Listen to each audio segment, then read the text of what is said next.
Hello বন্ধুরা, good morning. আজকে আবারও একটা নতুন দিন, নতুন সকাল তোমাদেরকে সঙ্গে নিয়ে শুরু করছি। তো আশা করছি সবাই খুব ভালো রয়েছো আর আমরাও বেশ ভালো রয়েছি। আর আজকে হচ্ছে শনিবার। শনিবার মানে তো সাধারণত ছুটির দিনই থাকে, কিন্তু আজকে আবার ও একটুখানি যাবে সাইটে, তাই একটু ব্রেকফাস্টও বানাবো। তো তার আগে ভাবলাম এই মিক্সারটা না একটুখানি ধুয়ে নিই।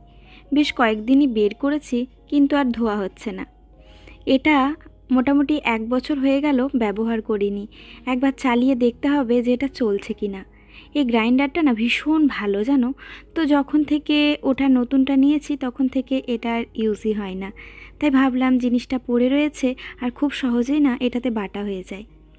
তো দেখবো চালিয়ে, যদি চলে তো ভালো কথা, না হলে একবার দোকানে দিতে হবে। আসলে এর সমস্যা হচ্ছে এই যে কালোটা না চারিদিকে লেগে যায়। তো এটা কেন আমিও বুঝতে পারি না। যাই হোক, এটা কিন্তু ভীষণ ভালো, এটা বাজাজ কোম্পানির।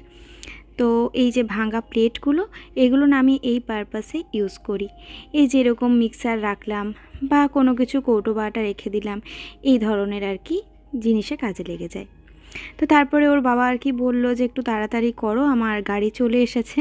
তো তার জন্য ঝটপট করে এদিকে টোস্ট বানাচ্ছি। আজকে একটু ব্রেড টোস্ট বানিয়ে দিচ্ছি, কারণ ডিমগুলো না অনেক দিন যাবত রয়েছে ফ্রিজে। তো এগুলো আবার যদি ব্যবহার না করি তাহলে আবার এগুলো নষ্ট হয়ে যাবে।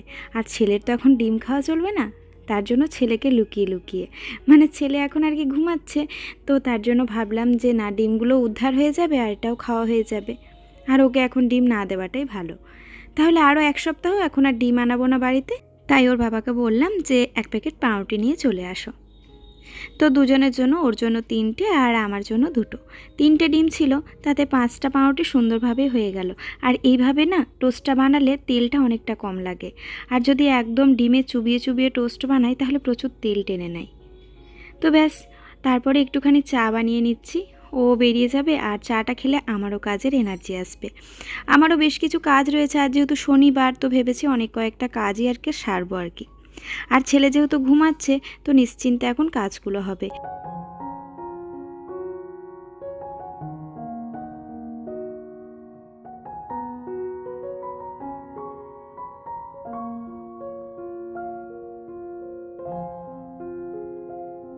তবে খুব বেশিক্ষণ তো আর ঘুম পাড়িয়ে রাখা যাবে না, কারণ ওরও খালি পেট হয়ে যাবে। তো ভাবলাম যে 10টা পর্যন্ত এখন ঘুমাকা, ততক্ষণে চলো আমি কাজগুলো সেরে ফেলি। এই জামা কাপড়গুলো ছাদে ছিল, কিন্তু আমার যেন কেমন লাগছে যে ভিজা ভিজা। তো তার জন্য এগুলোকে আবার একটুখানি রোদে দিয়ে দিলাম। আর ওই যে এই ব্যাগগুলো রয়ে গেছিলো, ব্যাগগুলো ধোয়াই হচ্ছিল না, সময়ই হয়ে উঠছিল না। তো এগুলোকে এখন একটুখানি ভিজিয়ে দেব। এগুলো যতক্ষণে ভিজবে আমার বেশ কয়েকটা বাকি পড়ে রয়েছে কাজ, সেগুলো আর কি সারবো। এই ঘরে চাদরটা যেমন সকালেই আমি একদম পরিষ্কার করে দিই, তাহলে কি হয়, ছেলে ঘুম থেকে উঠে এই ঘরে জানালার পাশে একটুখানি বসতে পারে। আর এই ঘরটা না সত্যি আমাদের মাইন্ডটা একদম ফ্রেশ করে দেয়। চারিদিকে প্রকৃতি দেখতে পাই, আর গাছপালা দেখতে দেখতে খেতে বেশ ভালো লাগে, বা একটু সময় কাটাতে নিজেদের মধ্যে। আর কি বলো তো, বাচ্চা মানুষ যদি একটা ঘরের মধ্যে সারাদিন থাকে তাহলে ওদের কিন্তু ভীষণ ডিপ্রেসড লাগে। তো তার জন্য আমি এই ঘরটা সবসময় পরিষ্কার করে রাখি। তো এদিকে কয়েকটা বাসন পড়েছিল, সেগুলো আর কি ধুয়ে নিলাম। আর তারপরে এই যে জলের বোতলগুলো এখন ভরে নেব। সকালে এটা একটা বড় কাজ থাকে। যদি মনে করো এখন ফ্রিজে জল না থাকে তাহলেও একটা সমস্যা, আর যদি বাইরেও জল ভরা না থাকে তাহলে আবার আমি জল খেতে ভুলে যাই। তো বেশিরভাগ দিনই ওর বাবাই আর কি এই কাজটা করে দেয়, জল ভরার। তবে আজকে যেহেতু ও বেরিয়ে গেছে, তাই কাজটা আমার ওপরে বরাদ্দ। তো ভাবলাম যে রান্নাঘরের জানালাটা একটুখানি ঝেড়ে নিই, কারণ কি ওভেনটা পাশেই থাকে, তো তার জন্য একটুখানি ঝুল বা একটু পিঁপড়ে টিপড়ে হলেই ভীষণ নোংরা লাগে। আর প্রচণ্ড বালি পড়ে, আমি দেখেছি যখনই আমি হয়তো 5-6 দিন পর পর এটা পরিষ্কার করলাম না, তখনই কিন্তু বালি পড়তে থাকে। আর বালি পড়লে দেখবে মনে হয় খাবারের মধ্যে পড়ে গেল নাকি রে বাবা, এই নোংরা হয়ে গেল নাকি, এই যে মেনিয়াগ্রস্ত হয়ে গেছি আর কি আমি। এত প্রচণ্ড গরম পড়েছে, তাই দেখছি এই বছরে না পিঁপড়ের উপদ্রব যেন আরও অনেক বেড়ে গেছে জানো। অন্যান্য বছরে কিন্তু এতটা পিঁপড়ের উপদ্রব কিন্তু হয় না, আমি তো দেখেছি, কিন্তু এই বছরে যেন মনে হচ্ছে একটু অতিরিক্তই লাগছে।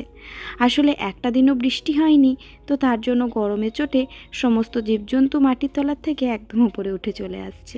আর এই মোছামুছির কাজগুলো কিন্তু আমি শনিবারেই করে থাকি, রবিবারে কিন্তু আমি খুব একটা বেশি এই ধরনের কাজগুলো করি না, কারণ রবিবার দিনটা একটু হালকা ফুলকার মধ্যে রাখি, তাই শনিবারে এই যাবতীয় যা কাজকর্মগুলো সেরে রাখি।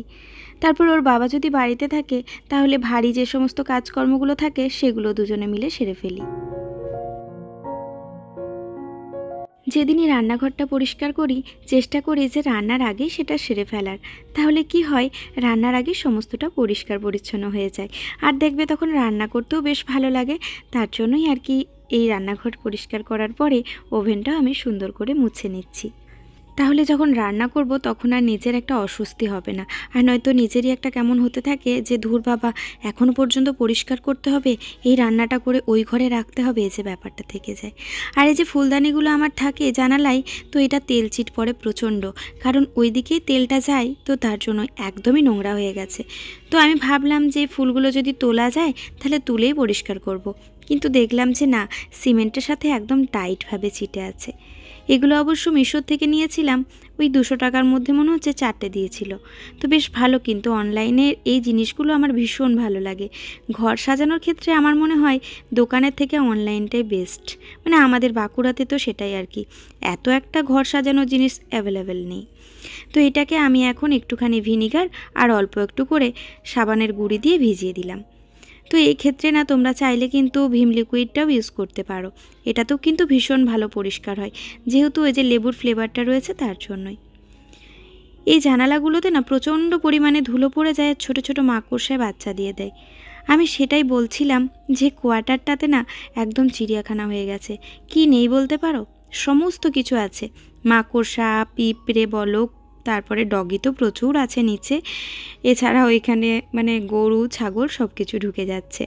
একটা বিড়াল আছে, সেই বিড়াল আবার ওপরে উঠে যায় জানো, কি হাসবে না কাঁদবে কি বলবো। আর নিচে যে মানুষগুলি রয়েছে তাদের আবার আরও সমস্যা, জানালা খুলে রাখতেই পারে না রান্নাঘরে। তো সবাই আবার দেখি এখন নেটের ব্যবস্থা করে দিয়েছে, মানে ওই জানালাগুলোতে নেট দিয়ে দিয়েছে। আসলে কি বলো তো, জানালা মানে বন্ধ করে আর রান্না করা যায় না, প্রচণ্ড গরম রান্নাঘরগুলো। একটা ছোট্ট করে অ্যাডজাস্ট রয়েছে, তাতে আর কি হবে বলো। তাই জানালা খুলে রান্না করলেও কষ্ট, আবার জানালা দিলেও কষ্ট। তো এদিকে আমার বিছানাও পরিষ্কার করা হয়ে গেল, আর ছেলে উঠে গেছে, তো ছেলেকে ব্রাশ করিয়ে আর ওই ঘরে খাবার দিয়ে এসেছি। খাবার বলতে ওকে একটুখানি মুড়ি জল একটা মিষ্টি আর একটা শসা দিলাম, তো ওই দিয়ে ও খাবার খাচ্ছে। আর ততক্ষণে আমি ভাবলাম যে এই বিছানাটা পরিষ্কার করে ব্যাগগুলো ধুয়ে মেলে দিই। আসলে দেখবে বাড়িতে যদি বাচ্চা একা থাকে আর কেউ না থাকে দেখার, তখন মনে হয় আমি কাজ করছি ওর একা লাগছে না, তো এই ব্যাপারটা আমার ভীষণ হতে থাকে। তো তাই আমি চেষ্টা করি যতক্ষণে ও ঘুমায় বা যতক্ষণে টিউশন যায় স্কুল যায়, এই টাইমের মধ্যে আমার সমস্ত কাজটাকে কমপ্লিট করার। তাহলে ওর সাথে একটু বসে সময় কাটানোই বলো, বা একটা গল্পর বই পড়ানোই বলো, বা নতুনত্ব কিছু শেখানো, এই কাজটাতে ইনভলভ থাকা যায়, এই আর কি। বাচ্চাকে যত বেশি এখন সময় দেবে বাচ্চা পরে কিন্তু ততটাই রিটার্ন দেবে আমাদেরকে।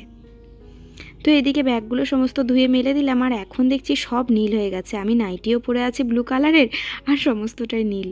তো হাসি পাচ্ছিল দেখে আর কি, আমি যখন ভেজাই তখন অতটা বুঝতে পারিনি যে সবগুলোই নীল আর কি। তো ব্যাস কাজ তো কমপ্লিট, ঘরটা মুছে নিলেই একদম ছুটি। আর এরপরে রান্না বান্না করতে হবে, আজকে আবার ওর বাবা বাড়িতে এসে খাবে, একটু ভালো মন্দ রান্না না করলেও নয়, কারণ মানুষরা সপ্তাহে 2 দিনই বাড়িতে সেই রকমভাবে তৃপ্তি সহকারে খায়।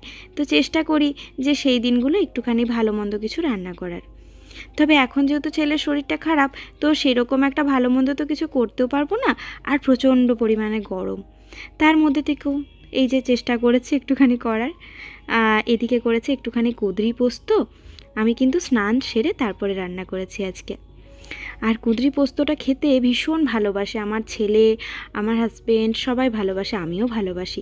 তবে এটাকে যদি একটুখানি তিল দিয়ে করা যায় তাও কিন্তু মন্দ হয় না, বেশ ভালো লাগে খেতে। আর একটুখানি কুমড়োর তরকারি করেছিলাম, কি হাসবে, এই কুমড়োর তরকারিটায় কিছুই দিইনি, একটু জিরে ফোড়ন দিয়ে আর শেষে নামানোর আগে একটু আদা বেটে দিয়েছিলাম, তাতেই নাকি বলছে বিশাল টেস্ট হয়ে গেছে। তো আমার ছেলে বলছে মায়ের হাতের জাদু এটা, মায়ের হাতের খাবারের দারুণ স্বাদ।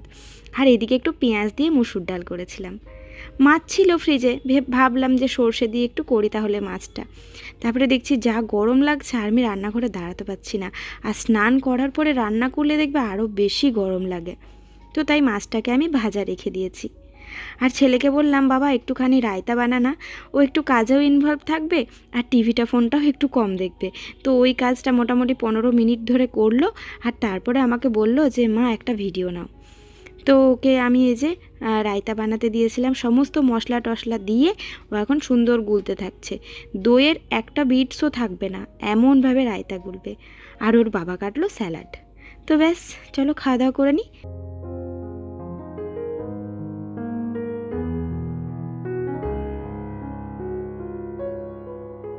আমাদের হাউসওয়াইফদের ছুটির দিন বলে কিছুই নেই, প্রত্যেকটা দিনই আমাদের ওয়ার্কিং ডে, কিন্তু বিনে পয়সায়, তাই না?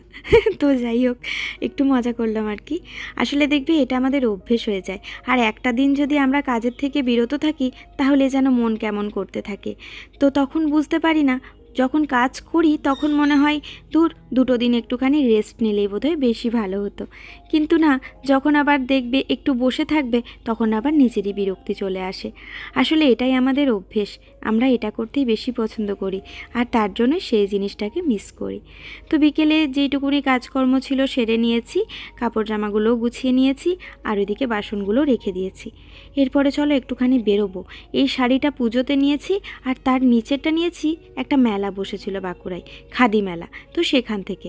আর এখানে 2-3টে ব্লাউজের পিসও রয়েছে, সেগুলোকে নিয়ে এখন যাব আর কি টেলারে দিতে, কারণ সময়ই হয়ে ওঠে না। আর জানো, যখন কোনো জিনিসটা দরকার সেটা সেই সময় পাই না। মানে এই কোনো ওকেশন পড়লে তখন আর শাড়ির দেখবো ব্লাউজ নেই বা কিছু নেই। তার জন্য ভাবলাম যে না, চলো আজ যখন একটু ফাঁকা রয়েছে বিকেলবেলায়, একটু ঘোরাও হবে আর এটা দিয়ে আসাও হবে। আর ঘরের মধ্যে না যেন দম বন্ধ লাগছে, সব সময় তো আর এসিটা অন করে থাকা যাচ্ছে না, আর জানালা খুললেই বিভৎস রকমের পোকা আসছে। তাই ভাবলাম যে চলো আসি বাইরের থেকে ঘুরে। আর এই যে চালটা বাড়ন্ত ছিল বলে যখন গেলাম তখন চালটাও নিয়ে আসলাম। তো চালটা এখন জায়গায় রেখে দেব। আমার 2টো জায়গায় চাল থাকে, এই জায়গায় চালটা তুলে রাখি, এটা আর এটাতে সব সময় ইউজ হয়। এটা ছোট আর কি, এটা 5 কিলো মতো চাল ধরে। তো আমি 5 কিলো না, জাস্ট 2-3 কিলো মতো বের করে রাখি, আবার শেষ হলে তখন আবারও বের করি। আর এই যে চানাচুরটা শেষ হয়ে গেছিলো, চানাচুর নিয়ে এলাম, আর এই একটা মুখরোচকের মশলা মুড়ি নিয়ে এলাম। এটা দেখি ভীষণ টেস্ট, আমি 2-একটা মুখে দিয়ে দেখলাম। আমার মুখরোচকের যে কোনো জিনিসই ভীষণ ভালো লাগে, খুব টেস্টি হয়। মুড়িটার মধ্যে তেমন কিছু একটা নেই, কিন্তু টেস্টটা ভীষণ ভালো মুড়িটার। ছোটোবেলায় যখন স্কুলে যেতাম তখন এই মুড়িগুলো না আমরা কিনে খেতাম, 5 টাকা প্যাকেট। এখন দেখি কত দাম বেড়ে গেছে, দিন যত যাচ্ছে দাম ততই জিনিসের বেড়ে যাচ্ছে, তাই না? আর এই যে ফুলগুলো আমার ভেজানোই ছিল সকাল থেকে, তো এগুলোকেও ভাবলাম যে এখন ধুয়ে জায়গায় রেখে দিই, তাহলেই মোটামুটি আজকের মতো নিশ্চিন্ত। তো বন্ধুরা, এখন বাজে ওই 1:45, এখন আর কি শোবো। এই খেলার সমস্ত কিছু দেখলাম, আর সত্যি কথা বলতে খেলা দেখতে ভীষণ ভালো লাগে। তো ভীষণ টেনশন লাগছিল। দেখো কি বলছে, 7 রানে মাত্র, এদিকে এসো, মাত্র 7 রানে জিতে গেল ইন্ডিয়া, মাত্র 7 রানে জিতে গেছে ইন্ডিয়া। তো সৃজন তখন ক্রিকেট শিখছে, আর তাই ওর ক্রিকেটের প্রতি একটা ইন্টারেস্ট বেশ ভালো জন্মাচ্ছে আর কি। তো কি বলতো, জিতলে একটা হাসিতে হাসিতে ঘুমটা বেশ ভালো হবে, এই আর কি। আর না জিতলে আমার ঘুম হতো না ভালো করে। কে কে ক্রিকেট খেলা দেখেছো সেটা কমেন্টে জানিও, ঠিক আছে? আর আমরা তো দেখলাম, এখন প্রচণ্ড ঘুম পেয়ে গেছে। তো আজকের মতো ভিডিওটা এখানেই শেষ করছি। তোমাদের সাথে দেখা হবে আবারও কালকে নতুন একটা ভিডিওর সাথে। ততক্ষণে সবাই খুব ভালো থেকো, সুস্থ থেকো, আর সাবধানে থেকো। আর যদি ভিডিওটা ভালো লেগে থাকে তবে অবশ্যই like, comment, share and subscribe করে দিও। তো চলো বন্ধুরা, আজকের মতো তাহলে বাই বাই, গুড নাইট।